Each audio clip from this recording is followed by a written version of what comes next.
Okay, so I welcome the viewers to this problem solving and live interaction session for the subject experimental stress analysis. So today we will be discussing the contents of week 7. So today we will be discussing the contents of week 7, which has to do with some miscellaneous topics in transmission photoelasticity along with three fringe photoelasticity and uh, phase shifting techniques. So, my name is Ganesh Ramaswamy. I'm a PhD scholar in the Department of Applied Mechanics and Biomedical Engineering. I'm working under the guidance of Professor K. Ramesh and co-guidance of Professor U. Saravanan from the Civil Engineering Department at IIT Madras. So, let's get started. So, let us look at the first question. It says performing a nail test on a specimen in conventional white light photoelasticity gives which of the following? Does it give the magnitude of residual stress in the material, the magnitude of tangential boundary stress in the material, the sign of the tangential boundary stress in the material, the magnitude of perpendicular boundary stress, or the sign of perpendicular boundary stress? Okay, so basically what we are seeing is, so let me just give a brief of what the nail test is. So let us say that I have some problem where it is where the domain is loaded as such with some couples and uh, forces and so on, tractions and so on. So if I were to take this section, let us say that I have a surface here and I want to see what happens at that surface.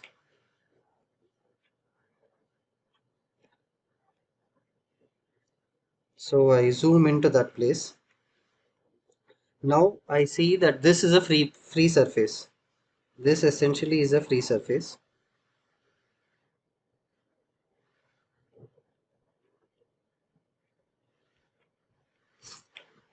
Free surface meaning is it is free of tractions. So at a free surface, we know that shear is zero. And from our knowledge of solid mechanics, if a surface is free of shear stresses, then the normal stress acting on that surface is on that plane is essentially the principal stress. So at this free surface, shear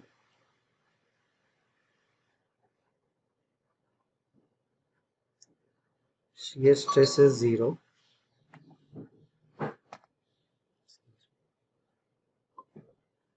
So at this free surface, shear stress is zero.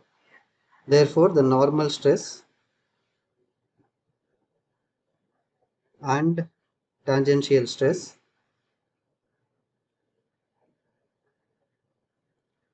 to this surface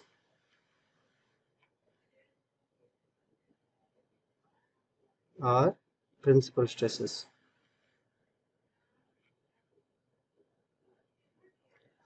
Now naturally that it is a it is a free surface.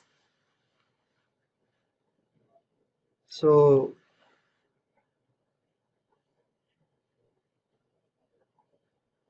yeah, naturally since it is a free surface, we don't have any normal stresses. So what that implies is one of the principal stresses already zero. So therefore at the free surface,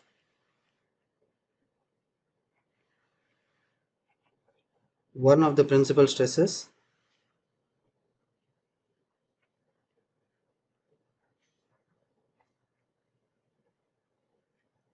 is zero. Now, mind you that I am not saying that either sigma 1 is 0 or sigma 2 is 0, because sigma 1 and sigma 2 we label based on which is algebraically larger. Now, the tangential stress at the free surface, there can always be tangential stress present.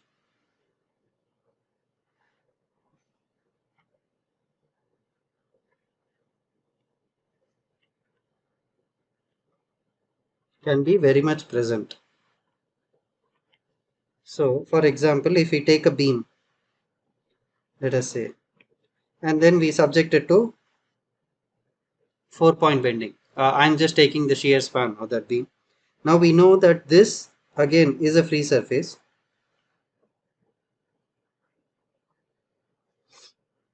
Now if I were to take a small segment here at the top of the free surface and draw how the state of stress is at that. So this is that free surface essentially. This is the free surface. And but we know that this will be subjected to compressive stress. So at that free surface, the tangential stress is still existing. The normal stress is not existing. So here in this case, sigma 1 is 0. Sigma 2 is whatever sigma because of bending that is coming. And since it is compressive, so we label that to be negative. So this is what basically a free surface is. Now the idea is, can we by some means identify if can we by some means identify what is the nature of that shear stress, meaning is it positive or negative? So for that we do something called a fingernail test. So let us say that we have a particular fringe order here. Let me draw it a little thin. Let us say that I have a particular fringe order here.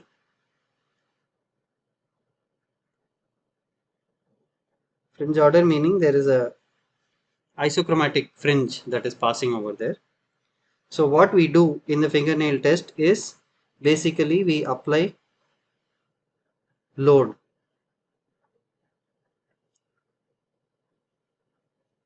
So we'll apply some load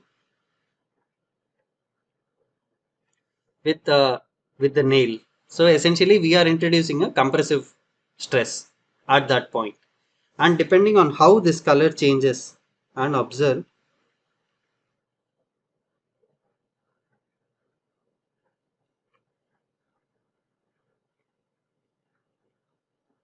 the change in color. Now from our knowledge of photoelasticity,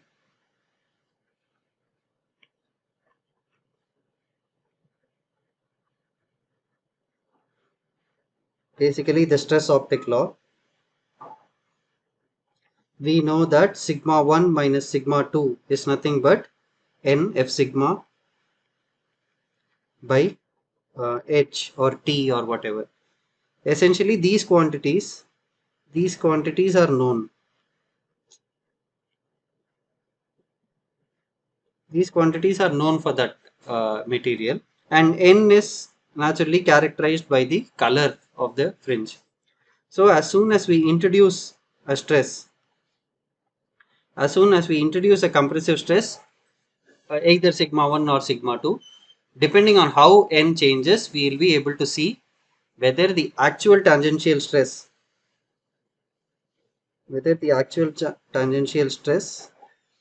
like in this case, the sigma b is positive or negative.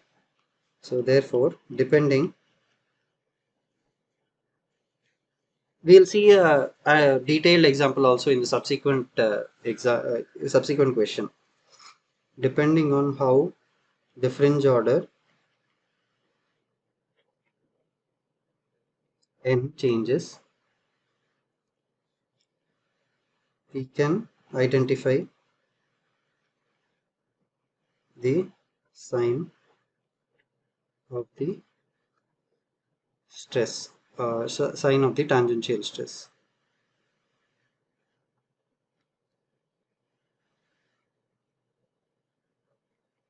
to the free surface. So this is the entire idea behind a fingernail test. Basically, this can only be done for materials that are quite soft, where even applying a load with a fingernail would cause sufficient response so as to it will cause sufficient response so as to see a change in the color. Okay, so we will basically get sign of the tangential. Yeah, so The correct answer is sign of the tangential boundary stress is what we get out of this. So I hope that that is clear. Okay, so let us look at this question. The boundary of the photoelastic specimen, the boundary of a photoelastic specimen observed under white light has a dull red fringe order. So let us say that this is the photoelastic specimen and this has a dull red. So it has a dull red fringe order at the boundary when it is observed under white light at this point. When the boundary stress is pressed with a thumbnail, so what we are doing here is we are basically compressing it. The color changed to blue. So basically what we are trying to say is it was somewhere over here. This is the initial condition. I have that color table with me. So we can see that this is the initial condition. And as I applied the load, it changed to blue. So from dull red to blue, this is the final case. So what we are seeing, this is actually fringe order equal to 0. This is 1, 2, 3. This is the fringe order color calibration table. So this information gives us that as the load was applied,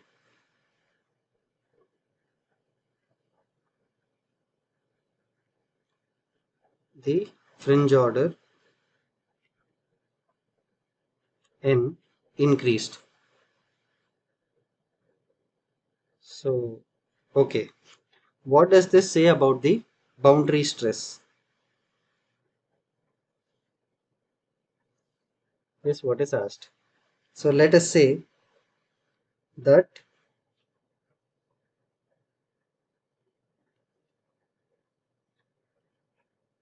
let us assume that the tangential stress is negative, or rather first let us assume it to be positive. So in this case, and let us take it to be sigma t. So I'll take it to be positive sigma t. So in this case, I have sigma 1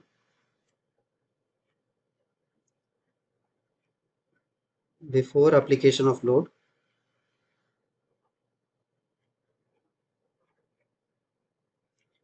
I have sigma 1 equal to sigma t, sigma 2 equal to 0.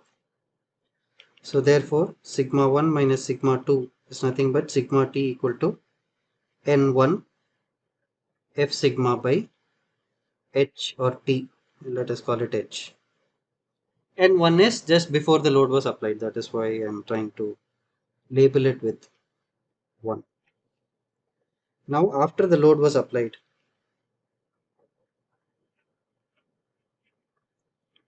application of load, I basically had sigma 1, let us say it is sigma t, and sigma 2 was some sigma applied because I have actually pinched it there. So I have introduced a compressive stress there. So therefore sigma 1 minus sigma 2 is nothing but sigma t plus sigma a, which is n2 f sigma by h.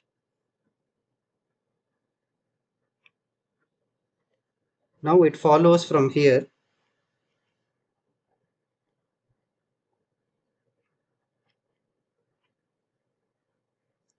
that n2 is greater than n1.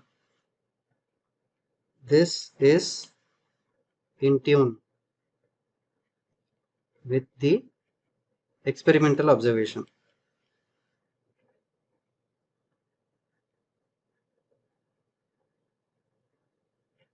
Why? Because in this question it says that they actually once they pinched it, they actually saw that the color moved from dull red to blue. So the fringe order actually increased. So if I were to assume the tangential stress to be positive, if I assume the tangential stress to be positive, it follows that once I apply a compressive stress there, then sigma 1 minus sigma 2 actually gives that the fringe order would increase, and it follows our initial assumption and the experimental observation. So from using this we can conclude, so therefore we can conclude that the tangential stress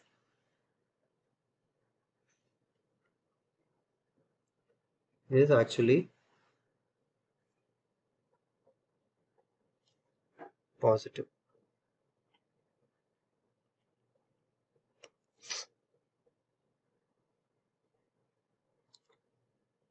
Okay, so it says we actually have a positive. So I encourage the viewers to work it out as to why the case of the negative load will not hold. So you can flip the assumption and do it for yourselves. Should you have any questions, you can approach the forum. So I take it that this is clear. What I mean to say here is a nail test, or rather,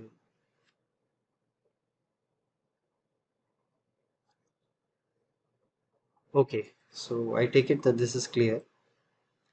Now there are certain materials where we can actually apply the load with a nail, and we are able to deduce the sign of the boundary stress. But not all photoelastic materials are that soft. So in such case, we need to go, basic idea of applying it through a nail or some other gadget is to introduce retardation into the model. Once we introduce an additional retardation based on the knowledge that we have about about the retardation that we have introduced, we can actually deduce what might have been the sign of that stress. So that is the basic tenet with which we are proceeding. In such a case, an alternative to the fingernail test is this, where we actually take a uniaxial loaded specimen, which we will discuss now. So the figure shows a plate with a hole. So we have a plate, and then we have,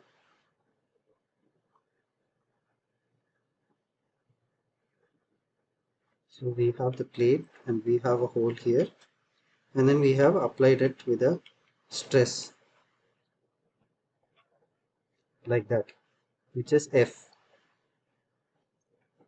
Okay. And it is observed under a circular polariscope with white light. So we are seeing colored fringes and we are seeing only isochromatic fringes. When a tensile specimen is brought in front of the inner boundary, so basically we are looking at this.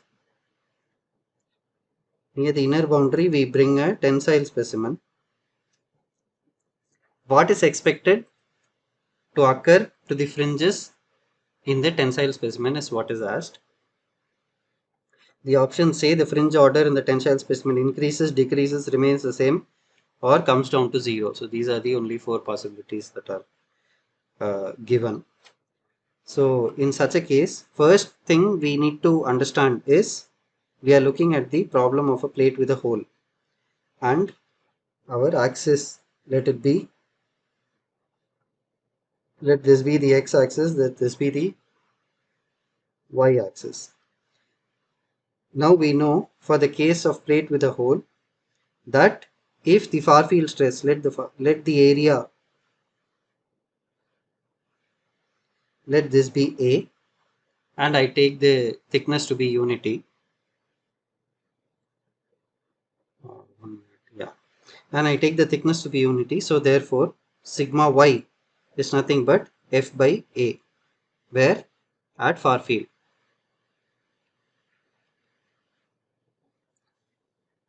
And sigma x is 0 for this problem. Now, if I were to take a point here, at this point, I know that due to introduction of a hole, sigma y shoots up to 3 times f by a. Essentially, it will be 3 for an infinite plate. For a finite plate, you can deduce what it is. So this is what we call as the stress concentration factor. So the stress gets concentrated. But another interesting aspect to this problem is when we go to this point, that is at 90 degree, or rather parallel to the load application. Here we basically see sigma x is equal to minus sigma y far field. So this is an interesting observation what we make from our knowledge of theory of elasticity. What this says is, although we are trying to pull a specimen in tension, because of the introduction of a hole, there are certain portions of that portions around the boundary of that hole where compressive stress is set up, and the compressive stress magnitude happens to be the same as the far field stress that is applied. So here basically we will be having compression. Okay, so hence at that point of interest, at the point of interest,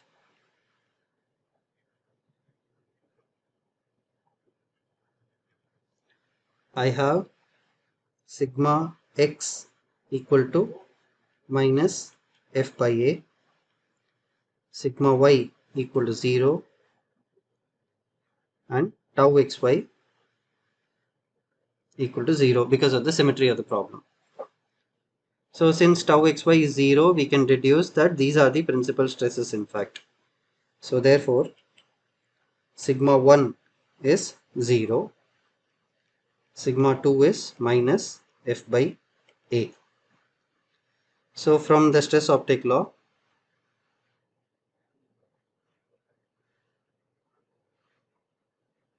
it follows that sigma 1 minus sigma 2 is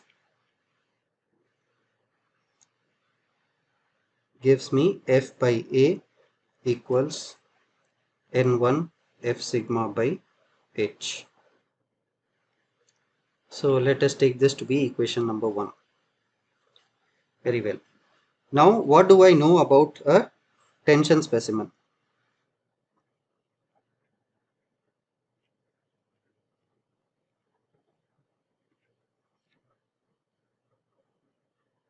I have a specimen like that and I have applied it with a uniform tension.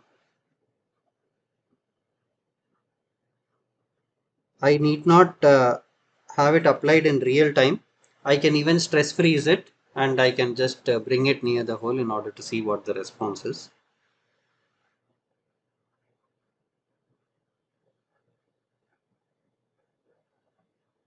Okay.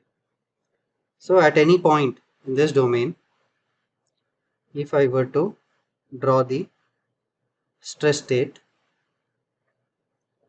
I know that this, let us call this sigma axial for the sake of convenience. So this is sigma axial and there is no other stress. There is no, in the y direction there is no stress and there is no shear as well. So therefore sigma 1 is sigma a, sigma 2 is 0. So this is something that we know already about this. So what can be said that when we bring this in front of our model, it will basically create an additional retardation of known dimension and of known magnitude. What will that additional retardation be? It will be something corresponding to sigma a, that is sigma 1 minus sigma 2 in this case gives me sigma a is n additional f sigma of the specimen by h of the specimen. So this additional retardation, normalized retardation, meaning the fringe order, this will be the contribution of this as and when I bring it in front of my specimen. Okay, so with that background, if I were to analyze now Now for the case shown. What is the case shown? That I have at that point of interest, I have also introduced this uniaxial tension, and I have, mind you, that I have introduced this in this direction, in the horizontal direction, or rather in the x direction according to our convention of the coordinate system. So at the point of interest now at the point of interest,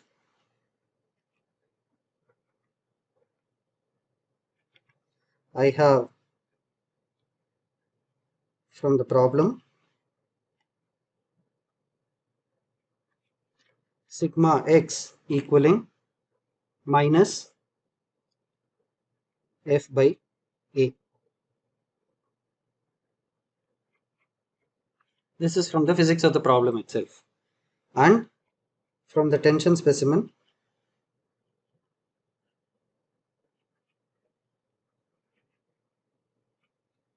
let me call this sigma x1.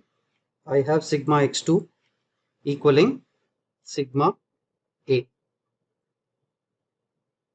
because that is what I have introduced. So using linear elasticity, I can simply superpose this. So therefore, at the point of interest,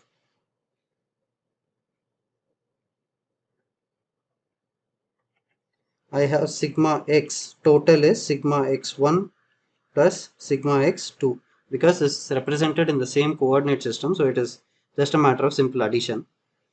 So this will give me minus f by a plus sigma a. So this much I have got.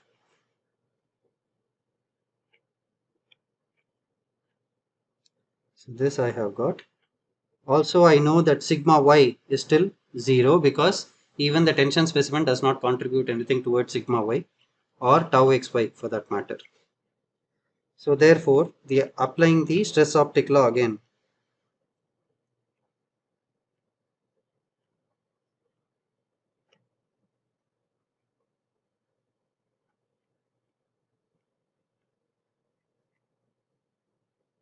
again we have for this case sigma 1 equaling, I'm just assuming that sigma a is less, it doesn't overpower this, so as to keep this in the same equation. So minus f by a plus sigma a. Sigma 2 is 0. So therefore, sigma 1 minus sigma 2 gives me minus f by a plus sigma a minus 0, which gives me n2 f sigma by h.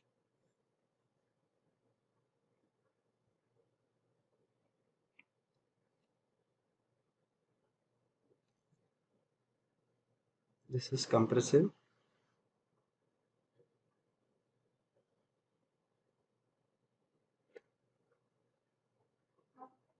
Just a moment. That was initially compressive. It got relieved, but it is still compressive. I'm sorry.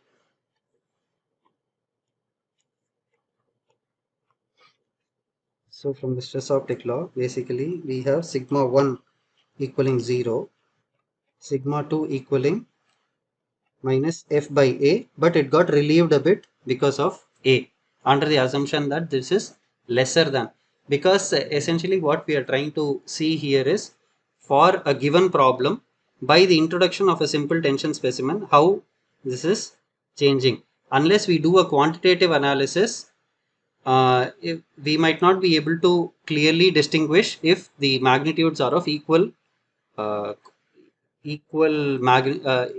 that what I'm trying to say is, if we have a problem in hand where f by a is significant, and if we were to introduce a tension specimen where the load is significant, we might not be able to discern how the value of the stresses are changing. So basically the tenet of having the nail test is apply a small compression and see. But since we are not able to apply a small compression using a fingernail to this problem, we go for a wire media in terms of having a tension specimen. But this tension to this specimen that is applied should not be so large as to overpower the actual mechanics. So this should be comparatively less. So one recommendation for having this tension specimen is apply it with a much lesser stress so that it does not throw your calculations off. Even if it does, we can apply TFP, 3 fringe photoelasticity, and actually discern how the stresses are changing. But for the sake of this example, we consider that sigma A is contributing only towards reducing the compressive stress there, not so much as to overpower it and take it altogether positive.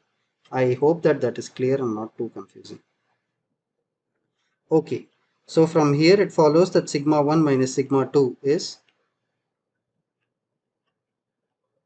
minus sigma A, which is equal to n 2 f sigma by h. So f by A minus sigma A is n2 f sigma by h. So this, let us take it as the second equation. So what we have basically got here is the first response is this, and the second response when we bring in the tension specimen is given by the second equation here, equation 2. So from equations 1 and 2, we can deduce that f sigma by A can be represented as n1 f. So I'll just replace this, n1 f sigma by h minus sigma A is n2 f sigma by h. Now f sigma by h is a positive quantity. So from here I can see that the fringe order n2 actually decreases.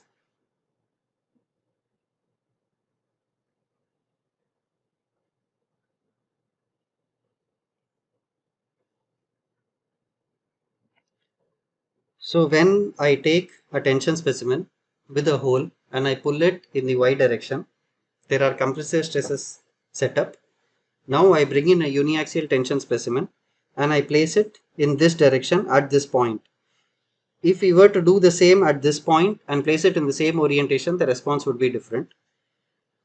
The other way to look at this is, if I were to place the tension specimen like that at that very point, the response would be different.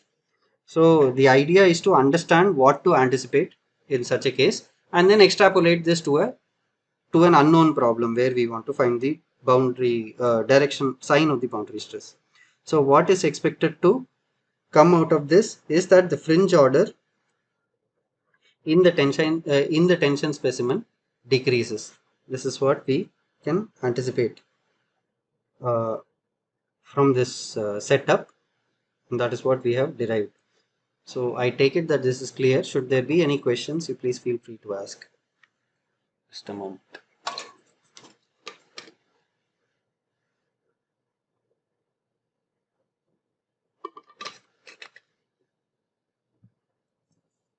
Okay.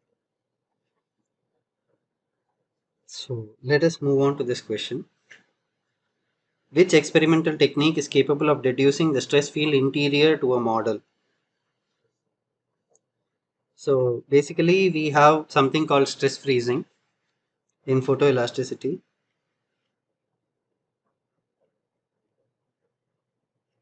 So the procedure for this is that we take the model. Let us say we have this model and then we apply it with the intended loads and the boundary conditions. Then what we'll do it is we will soak it in a furnace.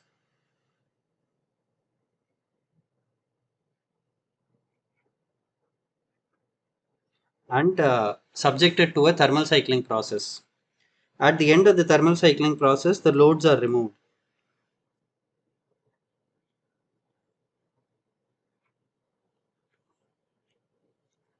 So we'll remove the loads.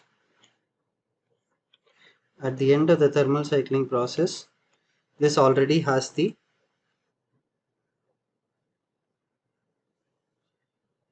will have the stress information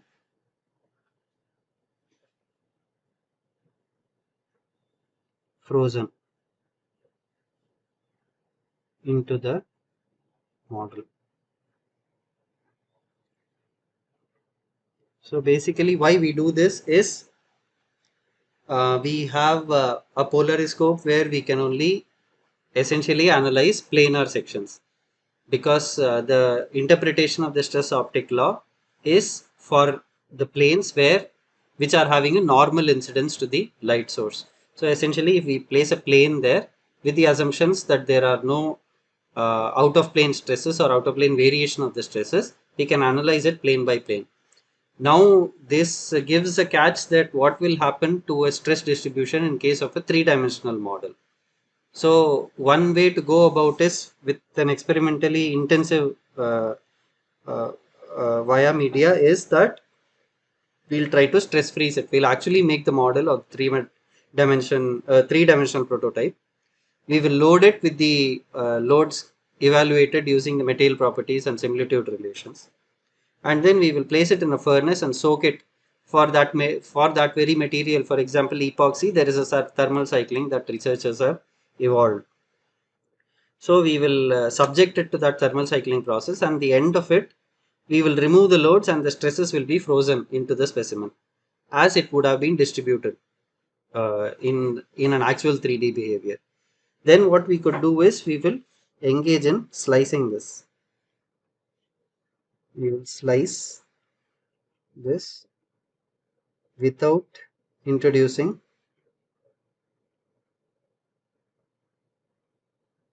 machining stresses and view it in a polariscope.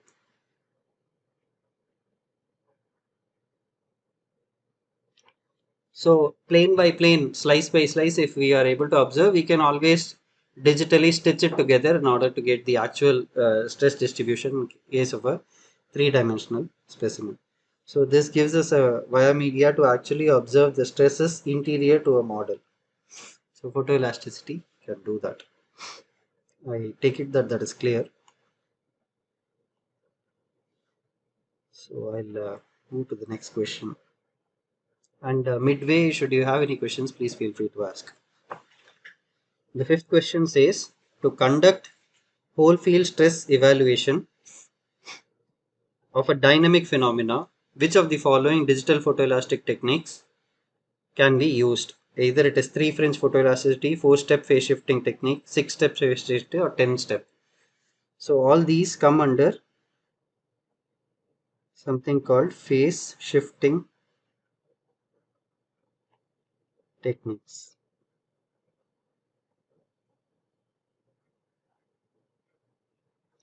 Now we know from our knowledge of Jones calculus that optical elements or other alterations in optical elements can bring about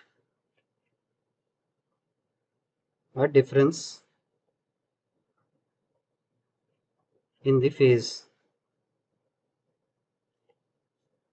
And how do we observe this?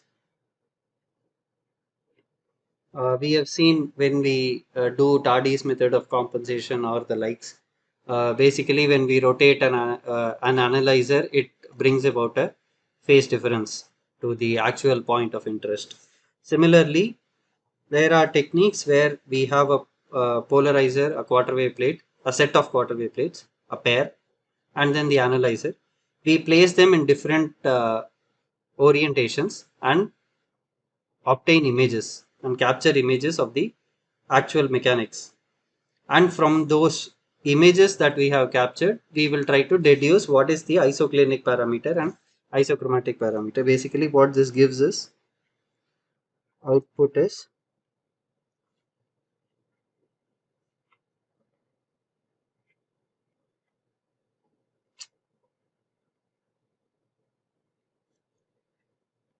number of images of the experiment using which we can evaluate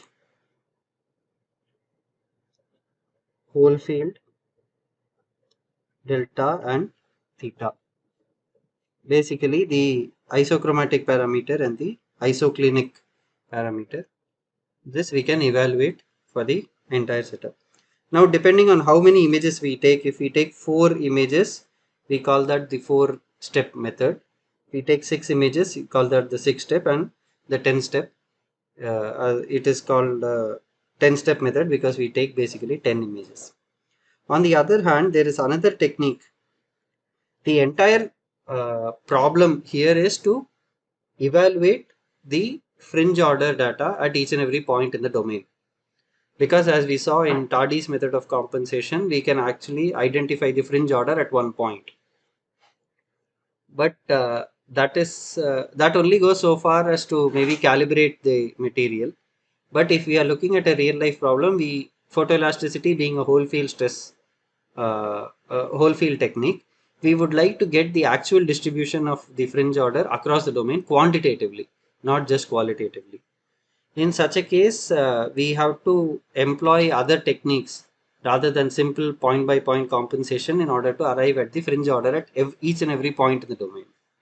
That will also give us the idea about the fringe gradients that exist in the problem.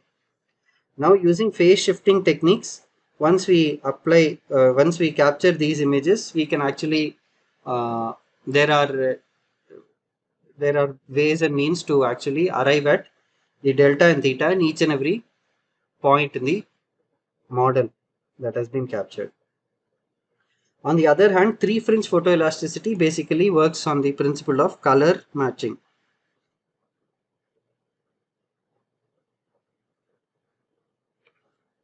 For example, we saw this question where we found that from dull red to blue, the the fringe order changed from dull red to blue when we actually introduced a load using our thumb. Similarly, if we have this color calibration table, let us say that there are 1000 pixels here. From top to bottom, there are 1000 pixels.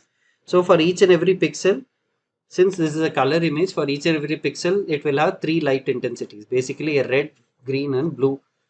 A combination of these red, green and blue only produce these lights, these colors essentially. So the basis being the red, green and blue plane. So an color image is nothing but the superimposition of 3 colored planes. In such a case, for a known problem, if we are able to generate a calibration table, which at each and every pixel has the red, green and blue intensity variation, for the same material under a different kind of mechanics or under a different mechanical problem, it might not have a variation that is as simple as this. Like straight lines, horizontal fringes might not appear this way. Nonetheless, this in no way affects the red, green and blue intensities. So using a color matching scheme that is run pixel by pixel, we can actually identify what is the fringe order for the problem on hand by comparing it with the calibration table that we have generated using a known problem. So this is the entire essence of this something called 3-fringe photoelasticity. It works on color matching, and this gives the isochromatic fringe order at every pixel.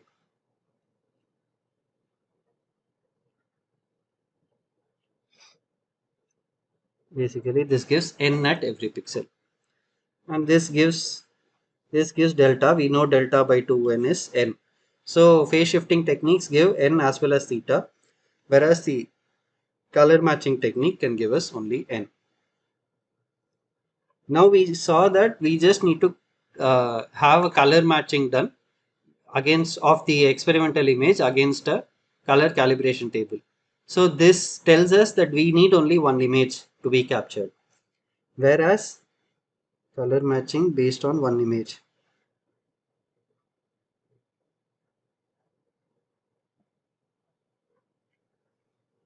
So what this tells us is, for a problem we just need to capture one image at any time, for which we need to evaluate the fringe orders, and we can go about doing this color matching and arrive at the whole field fringe order distribution. Whereas the phase shifting techniques actually require us to take 4 to 10 images depending on which method we are applying, which implies that we have to go about changing the orientation each and every time we take the image. Now the question is asking to conduct the whole field stress evaluation for a dynamic phenomena. Dynamic meaning it is time varying.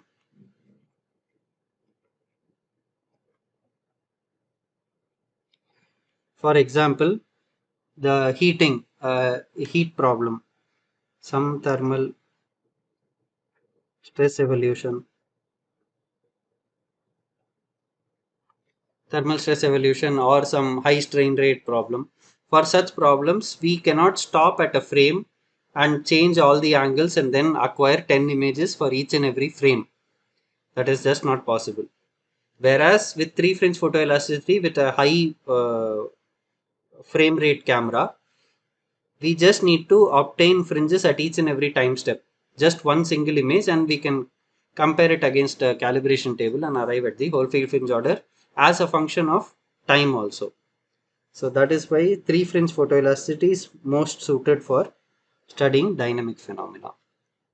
I take it that this is clear. Should there be any questions, please feel free to ask.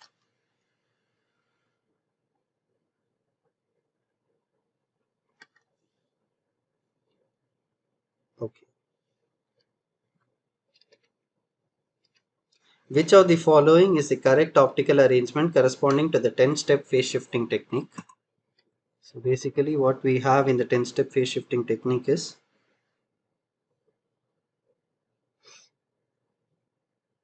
we have a light source,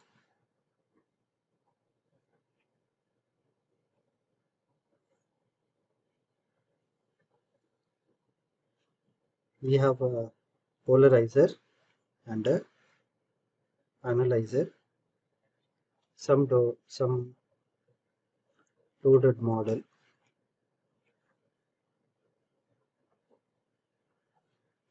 So initially we take, in order to arrive at the isoclinics, we basically go for a plane polariscope arrangement and we obtain 4 images.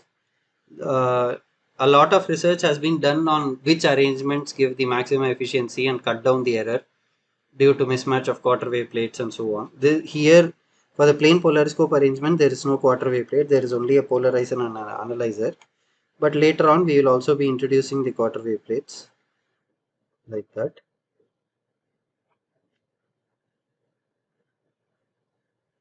So this is the slow axis.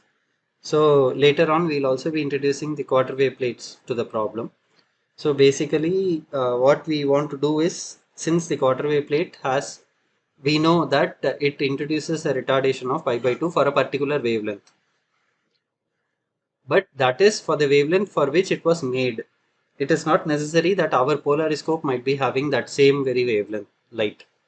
And also when we use it for white light, which is a mixture of different wavelengths, there could be some error introduced.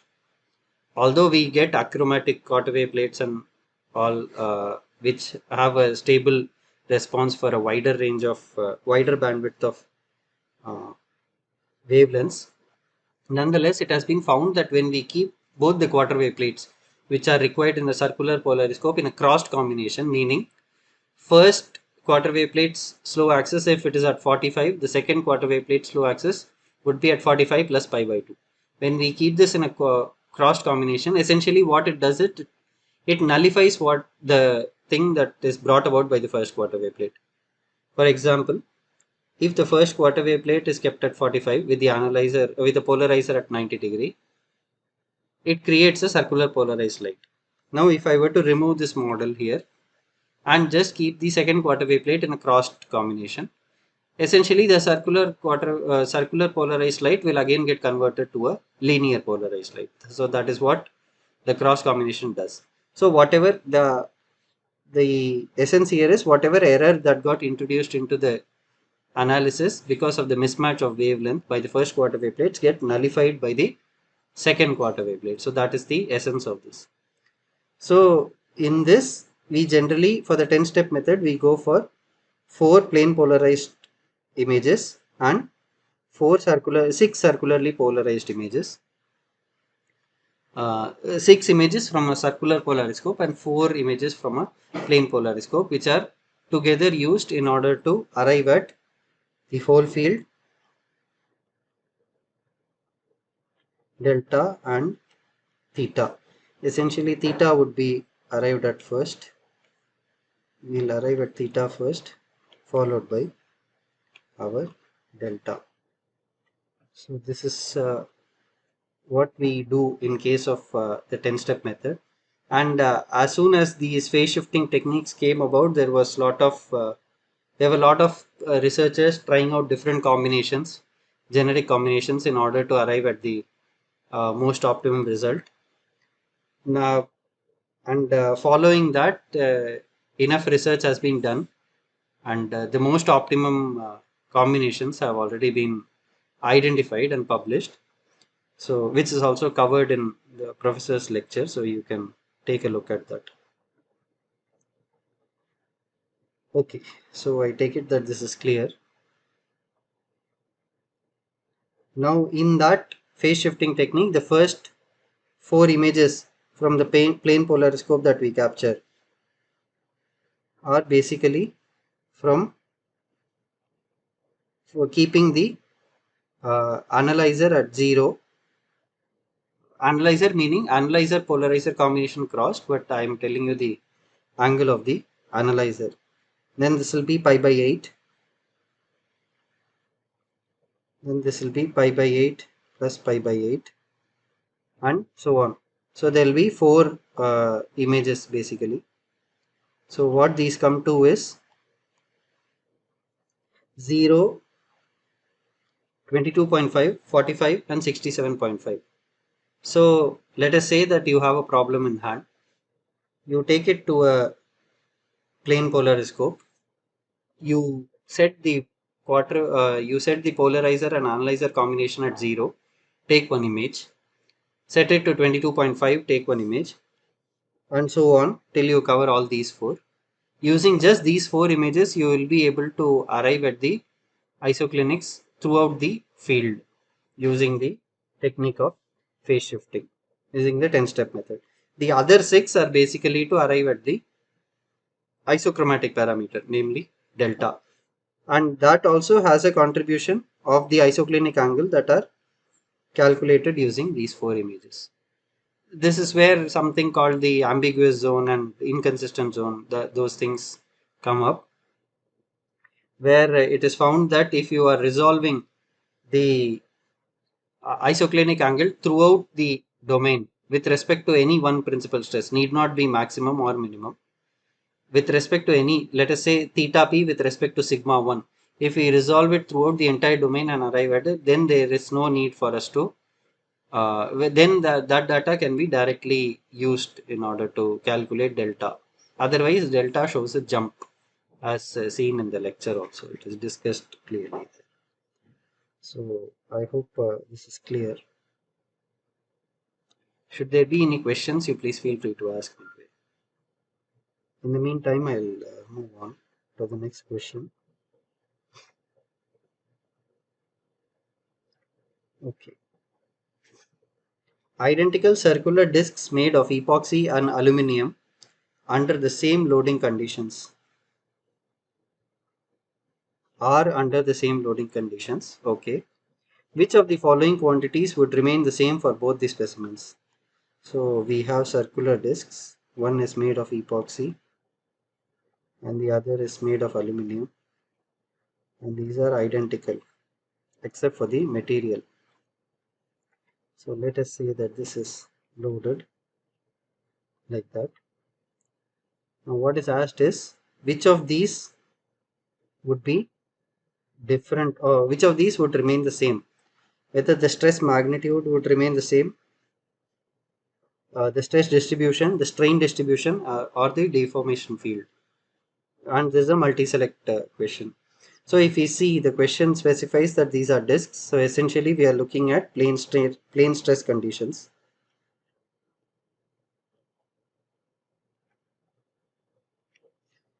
So from deformation, from displacement to forces. Generally in rigid body mechanics, we are able to link them straight by forces being mass times the second derivative of the displacement. Whereas in all deformable bodies, generally we take the other approach where we have strain. From displacement, we get to strain using the strain displacement relations. From strains, we get to stresses using the constitutive relations.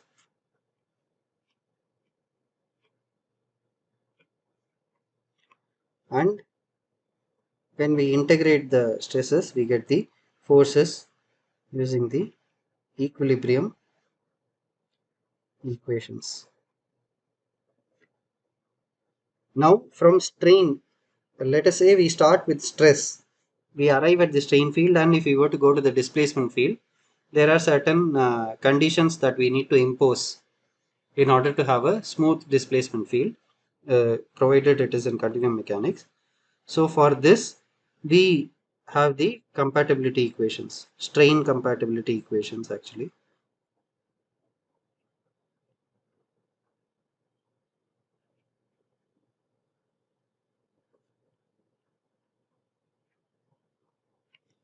So basically what we do is, from the stress, whatever strains we have got, we make them satisfy these equations. If they satisfy, only then they represent a valid strain field. So even in the exercise, one of the previous exercises in the review of solid mechanics, we were asked to recast uh, the biharmonic equation in terms of meaning. We were asked to club these both. Basically represent the compatibility equation in terms of the stress components. So when we do that and invoke the condition of plane stress or plane strain, we find that the stress distribution and the magnitude does not have any uh, uh, does not get affected, or the material parameter, namely in an isotropic material, it can be characterized using two elastic constants, namely E and mu, or any two. So those do not play a part in the stress distribution. So for the plane stress condition, basically material parameters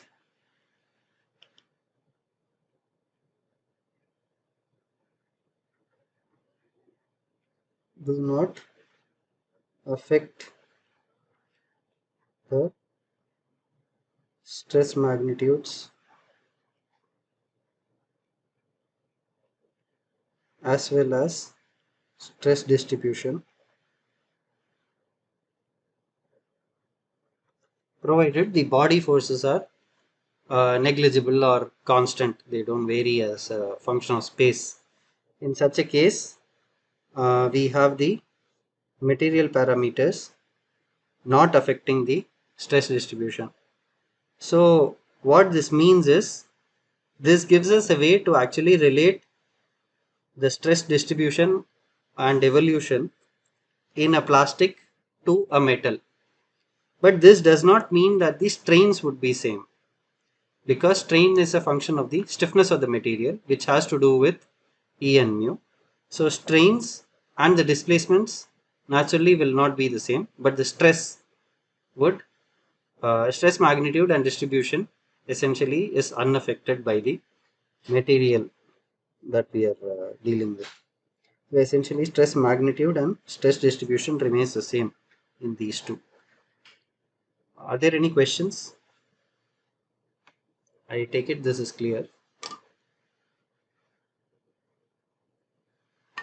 In fact, just to be confident about this, I would encourage you to revisit that question and perhaps try to cast the compatibility equation in terms of the stress components and verify it for yourself, because in the lecture I suppose only the final result is shown. Once you work it out and you actually see for yourself that the material parameters don't create a difference in case of plane stress or plane strain conditions, then we'll be more confident in applying the stress optic law for planar conditions.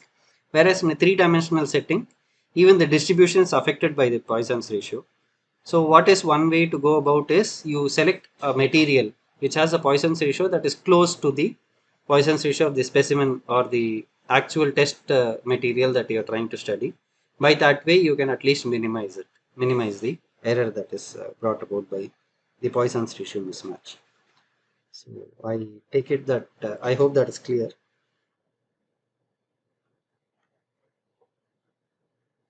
Okay, so I'll move on to this question.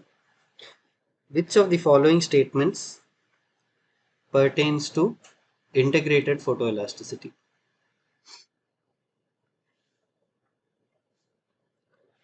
So we saw that in the three-dimensional setting, in one of the questions we saw the stress. Yeah. So this was the question where we actually see that when we stress a model and soak it in a furnace under a loaded condition and subject it to a thermal cycling process and then remove the loads, the stresses basically get frozen into the model.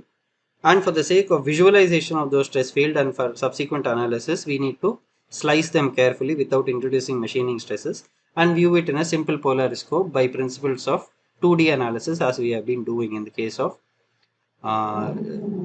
the transmission photoelasticity. Whereas another way to go about doing this is something called integrated photoelasticity,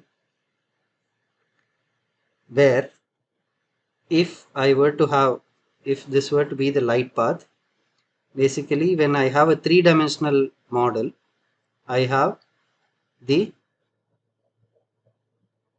response changing at each and every plane along the light path. So this will have some other response, and mind you, all these are within the domain of that specimen that we are trying to study. So when this happens, this actually the final end product that we get, the end result, end patterns, or the end result I should say, this is the light path.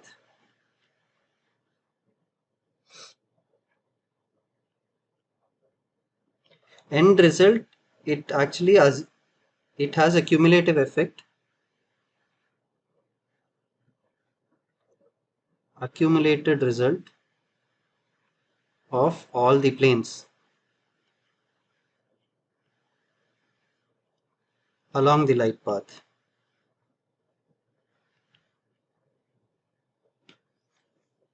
So generally when we go for two-dimensional analysis, we take it that there is only one plane under plane stress assumption, and it is found to be nearly right for very thin specimens. So there this problem does not arise because we are looking only at one of these. But as we go for thicker models in a three-dimensional setting, basically this shows a variation along the light path, and what we see as the end result is a cumulative effect of all these. In stress freezing technique, once we freeze it, we try to cut it into as many number of slices as we can and observe in order to actually get a feel of how this variation is coming about along the light path. Whereas in integrated photoelasticity, this cumulative effect is brought about by an equivalent rotator and a retarder, because any point that is in a birefringent material, when it is stressed, it basically introduces a rotation and a retardation to the impinging light, and that is what is exited, that is what comes out of it.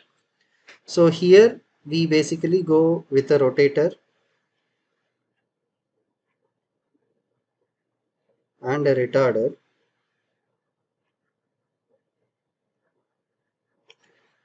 of some variable retardation and rotation, and try to match what was the input light characteristics and how the output light got modified.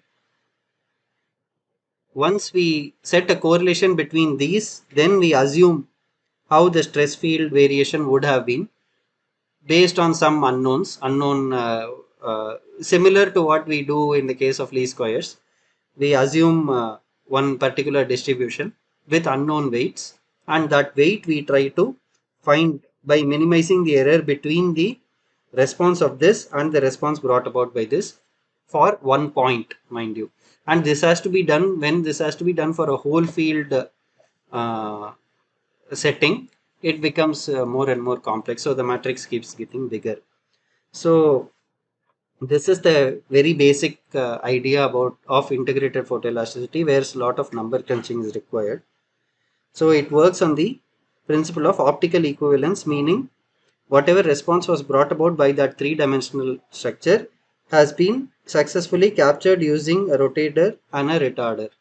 So this is the principle of optical equivalence. And since we are looking at a stress field, naturally it has the two directional dependence, not only where the direction of the load is applied and also the direction of the plane in which we are considering it.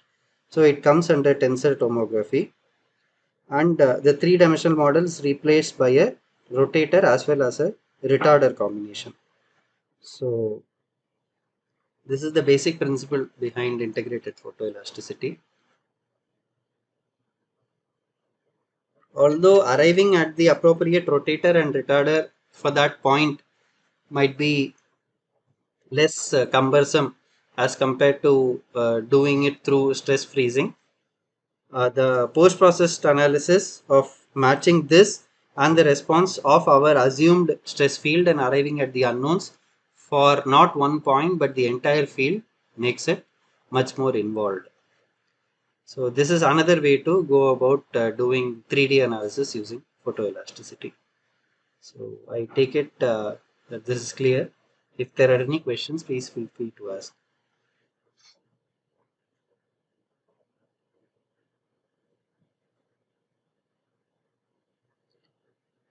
Okay, so I'll move on.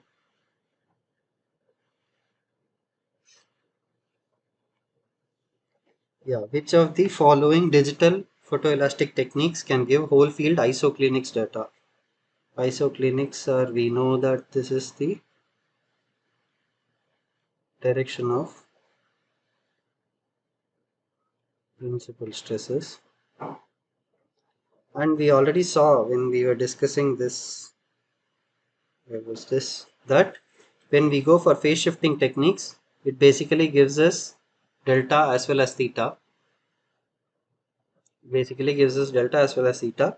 Whereas if we resort to three fringe photoelasticity, we are essentially doing a color matching, which can at best give us only the fringe order n, because that is what is a colored fringe. If we see isoclinic, it is nothing but a dark fringe, because how isoclinics are formed is different from how isochromatics are formed. So anything to do with phase shifting that can give us the isoclinic data, but not three fringe photoelasticity. So except this, everything can give us whole field isoclinics data. I hope that is clear. Okay, so let us look at this question. An aluminum gear tooth is having a characteristic length of 15 centimeter and is subjected to a load 1200 Newton under operation. So if this is under operation, we take it that the prototype is an aluminum gear of characteristic length. Let me take it like this. The characteristic length of the prototype is 15 centimeters and it is subjected to a load P. P, I am defining it as load. P of the prototype is 1200 Newton under operation.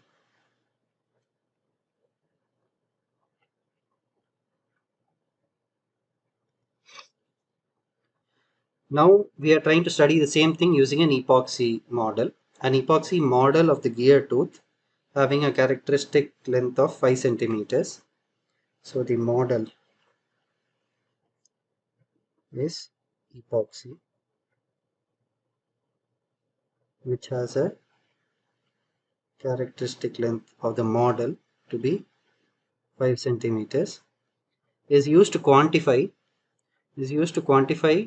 the whole field stress using photoelasticity. The Young's moduli of aluminum and epoxy are 70 GPa and 3 GPa respectively. What must be the load in Newton that must be applied to the model of epoxy such that they give geometrically similar deformations, meaning the strains that are introduced are same. So the constraint here is that we get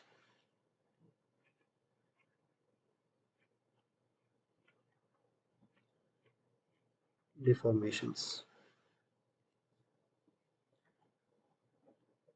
Okay. So for the prototype,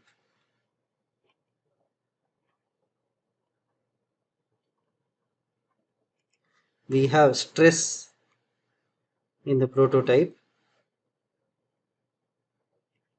We can say this to be the load by the characteristic length squared, essentially. So similarly, we have for the model, it will be P in the model, load of the model by characteristic length of the model squared. Now my idea is to relate the strains. So from here, I know that for the prototype,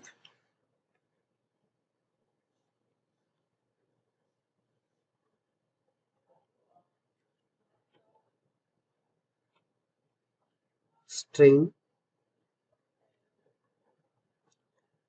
in the prototype is given by stress by E of prototype, and similarly for the model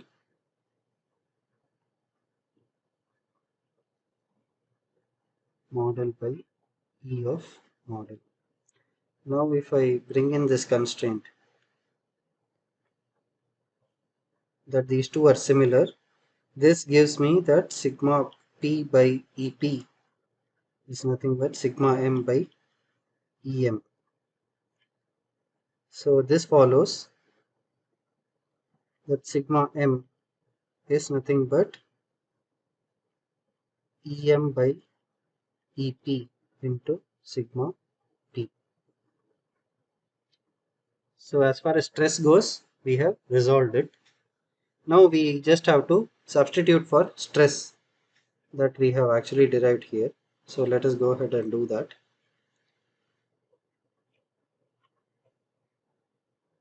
This we know and this we know.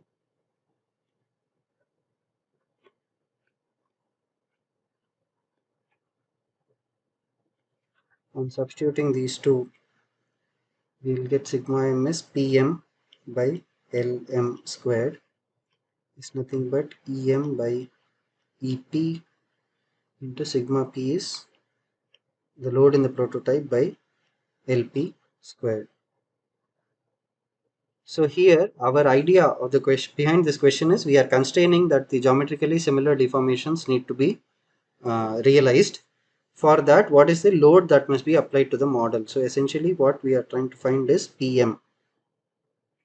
What is the load to be applied to the model so that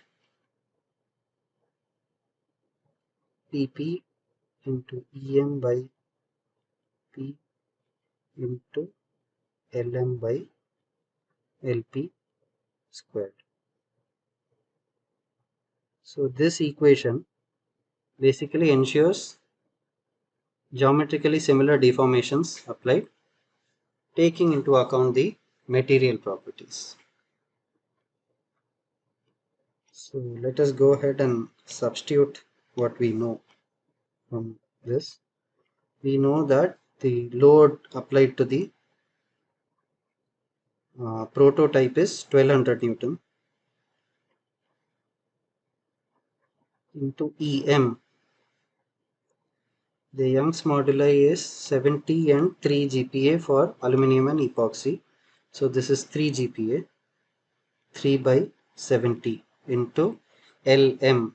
The length, characteristic length of the model is 5, and for the other one it is 15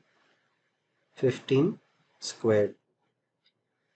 So what does PM, the load that is to be applied, come out to be? Comes out to be 120 by 7 into, this is 1/3, 3 by 3 squared, or rather 1 by 3. So this gives me 440 by 7 Newton.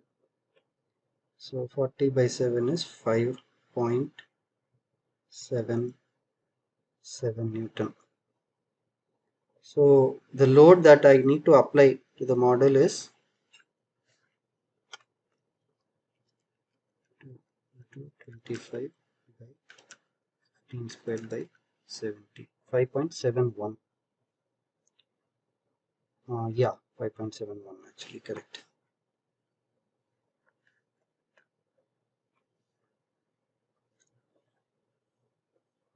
So this is the load that I need to apply to the epoxy model in order to have geometrically similar deformations. Now if I, just to tweak the question a bit, let us say that I don't want to apply it in real time, but I want to do a stress freezing of this case. In such a case, if I were to do apply a load equal to 5.77 and put it in the furnace, uh, for sure it will break, because actually uh, during stress freezing process, the Young's modulus of that material drastically drops. So what we should account for in this 3 GPa, this is at room temperature.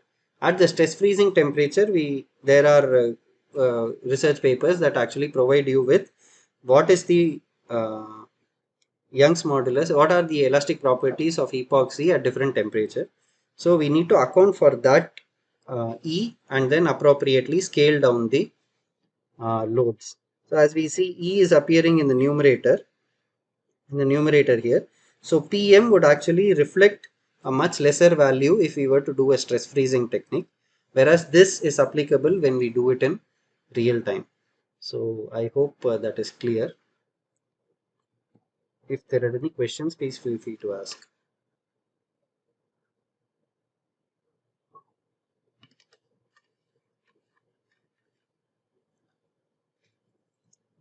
Okay, so I'll move on. Yeah, so this is that 3 fringe photoelasticity we were talking about, where we have generated a color calibration table. Essentially, for a real problem, this matrix will run into thousands, because as many number of pixels we have, the better resolution we get. But for the sake of analysis, this table has been given with basically 4 different values of the 4 different fringe orders. So what this question says is, a circular disc of diameter 60 and 6 mm thickness is subjected to diametral compression with a load of 502 Newton. So we have a disc, and then we have loaded it, and this is the pattern we get. We are just looking at this portion. We are just looking at that window, and this is the pattern we are getting.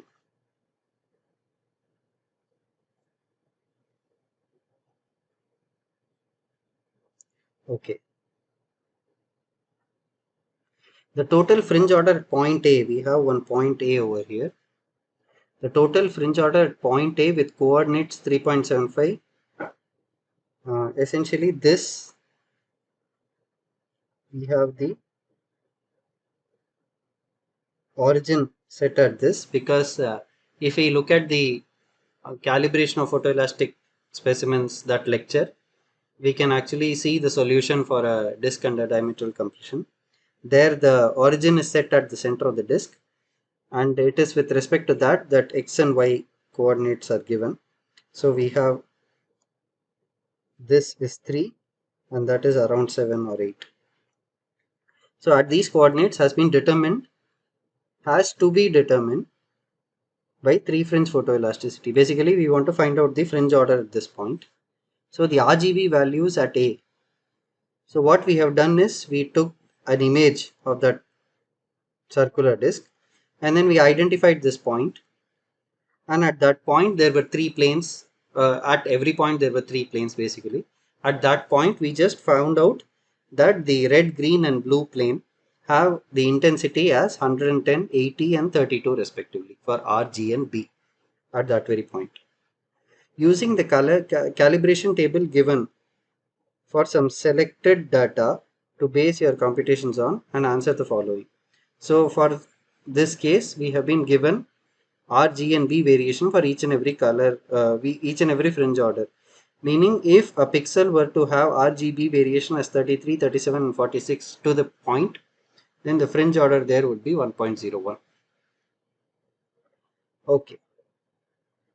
So we have been given this and we are trying to base our calculations on and answer the following. So what does the question actually ask?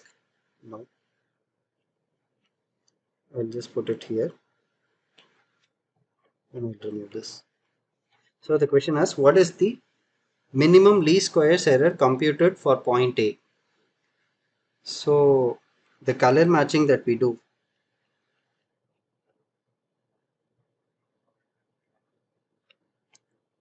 done in TFP. TFP meaning this 3 fringe photoelasticity. So we basically have an error function where we initially calculate the difference in the red intensities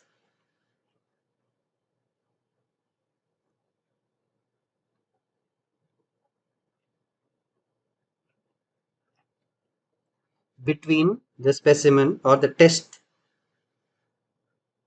between the test and the calibration. From the calibration table we'll compare this against those and we'll actually arrive at the initial error. Based on the minimum error, each and every pixel will be assigned one fringe order in the initial run. Then we may have to refine, that is a different thing. Initially this is how it is done, and we don't have a very fine table. So what the question says is you just take these 4 values and perform TFP and actually tell us what the answer is.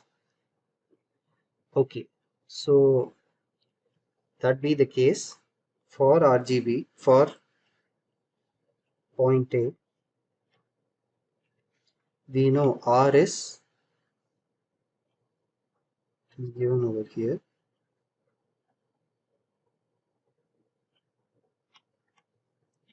R is 110, green is 80,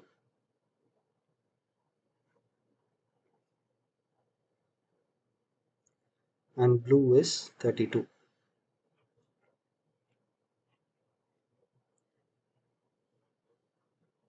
Now we have to find the least squares error for the entire this case, or I should rather take it like that.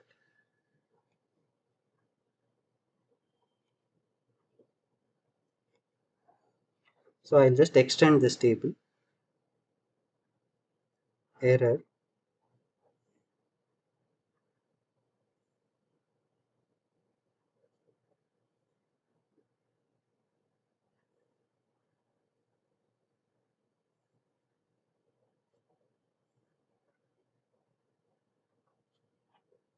okay.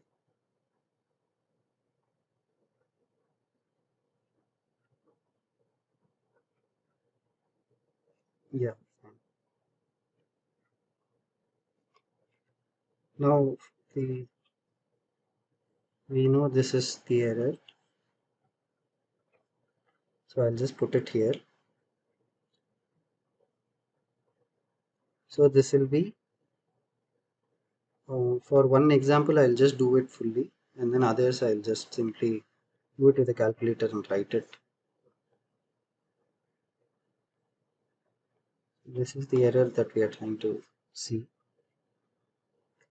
So this will be root over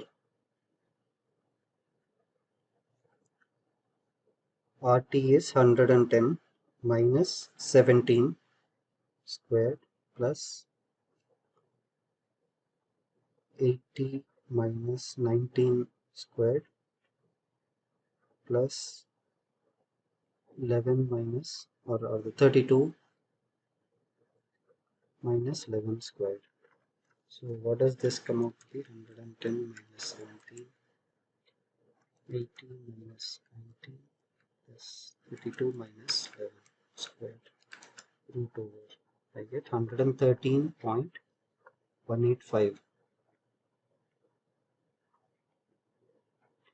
Naturally, it is cumbersome to do it by hand, so we generally do it using some MATLAB code or something.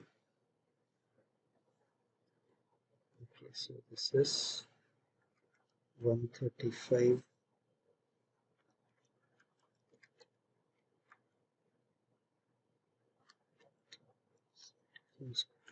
plus 32 minus 23 squared. So this is 27.2324.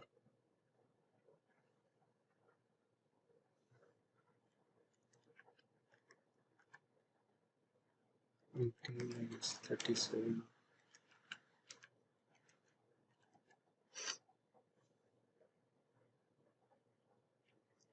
So this is 89.297, and then 10 minus 105 squared.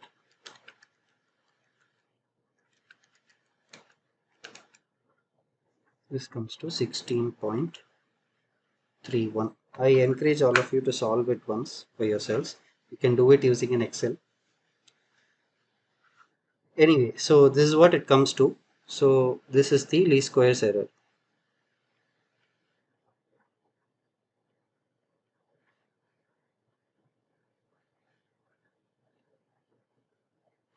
So we've got the least squares error like this. And from here we can see that this happens to be the least value of these, which means the color matching actually tells us that the fourth point. Okay, what is the question asked? What is the minimum least squares error? The minimum least squares error comes out to be 16.31. Minimum least squares error comes out to be 16.31. Okay, so the next question is, what is the minimum least squares error computed for point A? Oh, you can see, I suppose, because this is question number 12, the question just got copied. So this is 16.31. What is the total fringe order at point A? Based on this information, because this row has the least error, we can say that the fringe order at point A comes to 1.7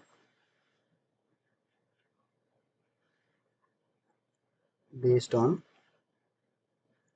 least error criteria. Grayscale representation of the total fringe order evaluated using least squares color matching method in 3 fringe photoelasticity shown in figure 2. Abrupt jumps in fringe orders are clearly visible in figure 2. Select the appropriate statement which explains this. So first let us try to understand what this image is. So at every pixel, this image would have had many pixels. Let us say this has 1000 pixels by 1000 pixels. So for each and every pixel, whatever was the RGB at those points, it evaluated the least squares error against a calibration table.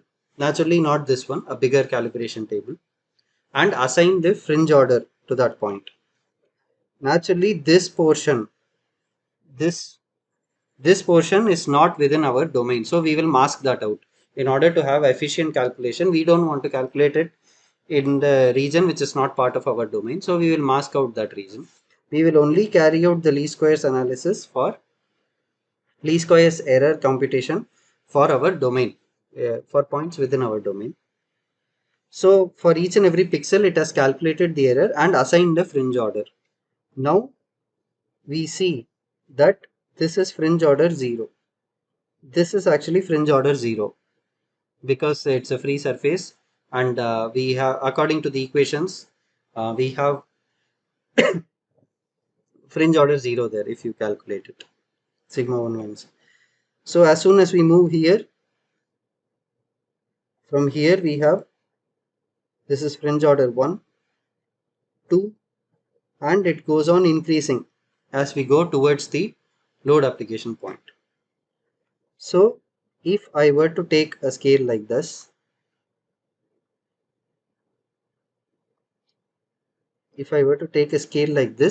such that this shows some grayscale, I'm sorry, yeah, right from jet black to fully white, some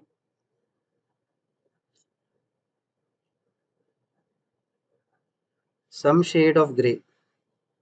So it will be from jet black to fully white. I hope you understand. I'm not able to draw it in that grade. So what this represents, let us say this is fringe order 0, and this represents some fringe order 2, 3, 4, some 9 or something.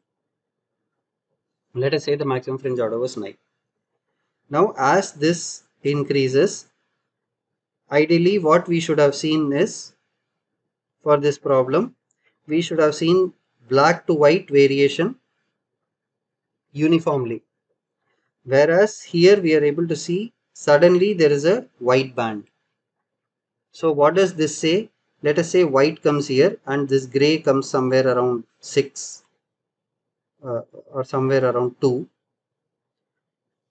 So from here to here, the algorithm correctly identified this as fringe order 0, 0 0.1, 0 0.2 and so on, fringe order 1.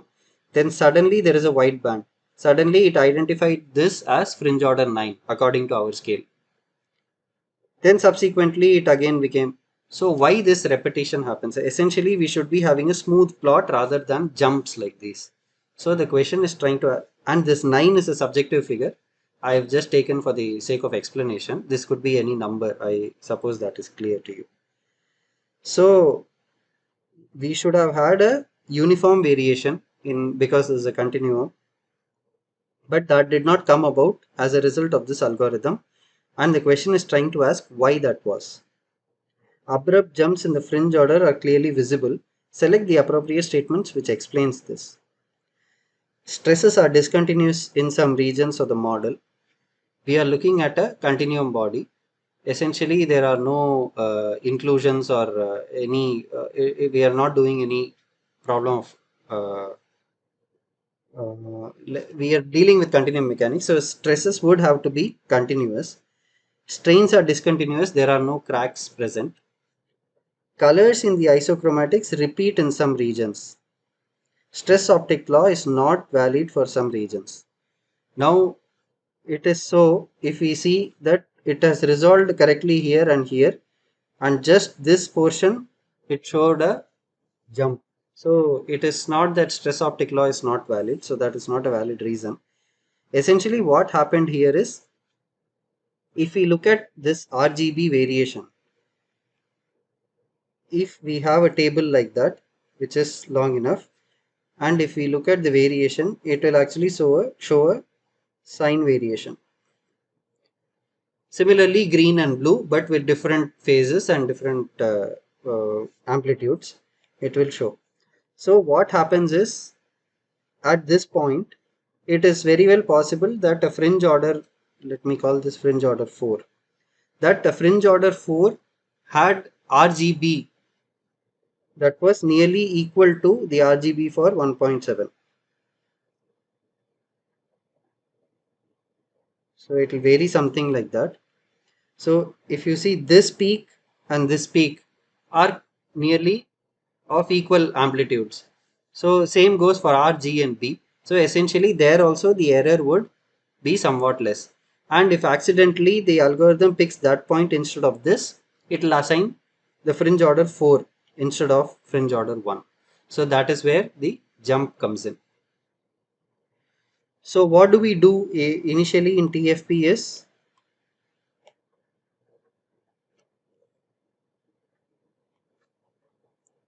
so the process or the procedure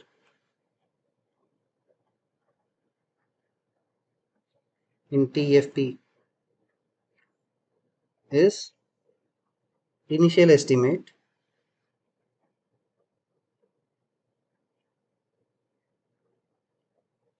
of error and assign fringe order. Now that error would also be a sine curve. I can put it this way.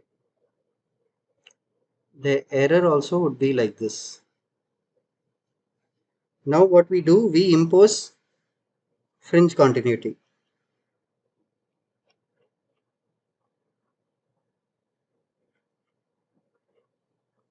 This we impose as a constraint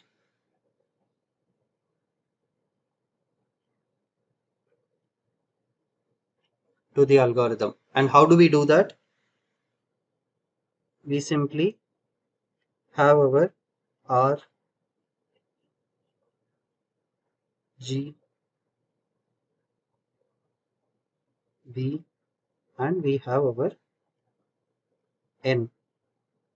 And this may be some scalar to scale it up depending on how the gradient is. So we'll just scale this up, and this is again for the test specimen and from the calibration table. So once we impose this condition over the initial estimate,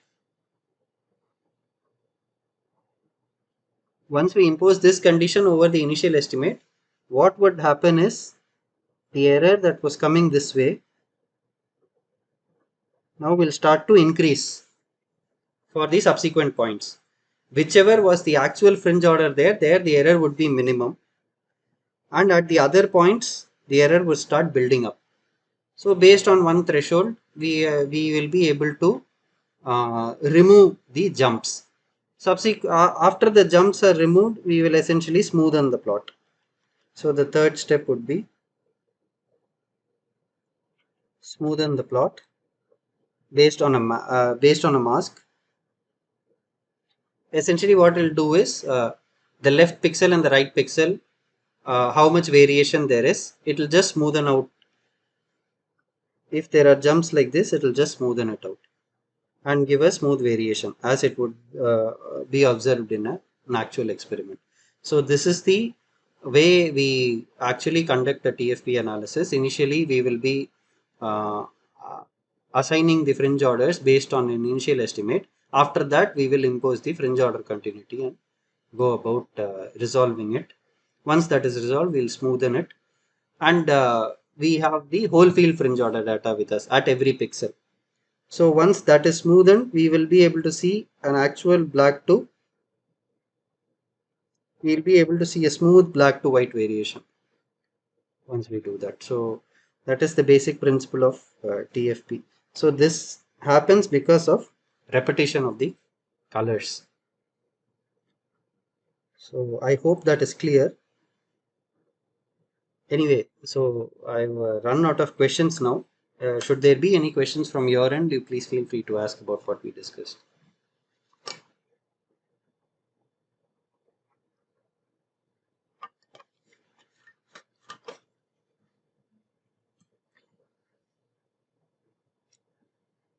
Are there any questions? Okay, okay. Okay. Well, anyway, so this video and the previous one, I understand there is a bit of a delay.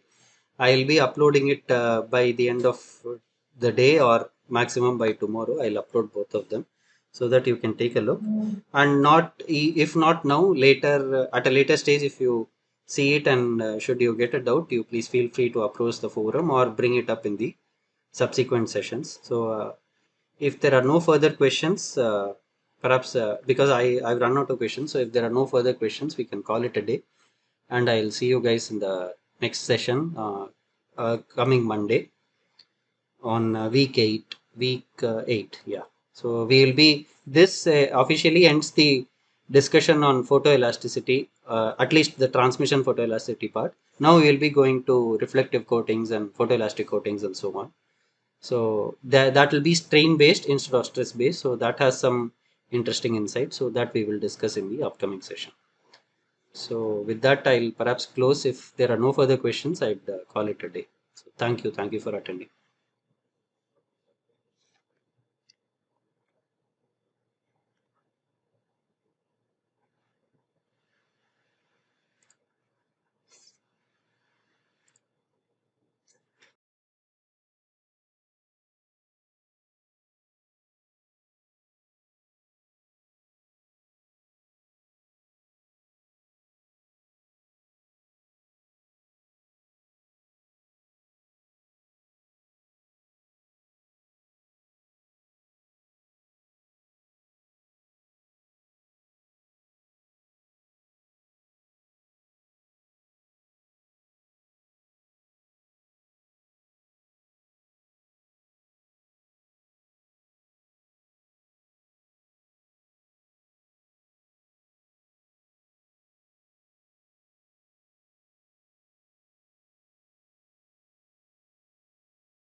Yeah, hi, Mr. Kannan. Do you have any questions?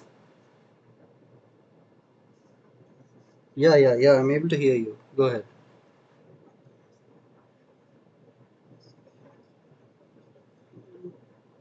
Oh, no, that's not a problem. Anyway, I will be posting the solution.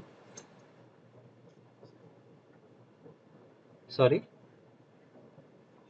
Yeah, I'm able to hear you. Go ahead. No, absolutely no problem. Yeah.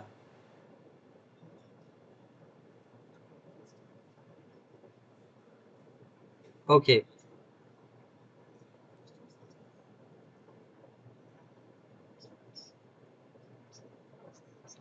No. Actually, the thing is, we solved the entire assignment, and then I had asked, nobody had any questions. So I, perhaps in the interest of time, I said that you can consider leaving. So if in case you have any questions now, you can go ahead and ask. In any case, I will be posting the video of this session and the previous one and the lecture, the notes, not the lecture notes, the solution notes. I'll be posting it by the end of the day, and or maximum by tomorrow. So you can also consider taking a look at that, and should you have any questions after that, also you can approach us. Yeah. Okay. Thank you. Yeah. Bye.